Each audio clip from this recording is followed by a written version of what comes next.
for us knows that at certain times in our life, certain things don't fit. That is, God created us to do what? To live for Him, to serve Him, and to reflect Him. He created us to live out the life that He's placed within us.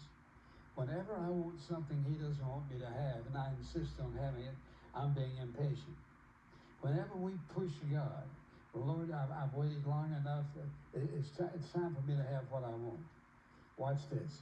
God is your greatest protector. When He says no, listen, don't think about it as God rejecting you. It's God doing what? Protecting you. When God says no, it's a word of protection. We oftentimes think, well, God, if you love me, you'd let me have this, that, and the other. It's the will to wait. So ask yourself the question, would you say that you are a patient person? Let us think about it a moment. Would you say that you're a patient person? That is, that you calmly tolerate the delays that God places in your life when He says no. You come to Him for something that you believe is the will of God for your life.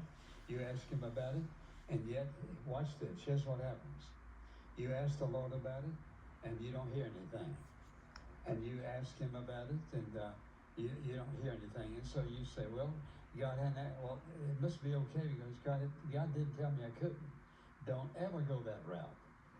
If you say, I'm going to do this because God hasn't told me I shouldn't, what about waiting for God to tell you that you should?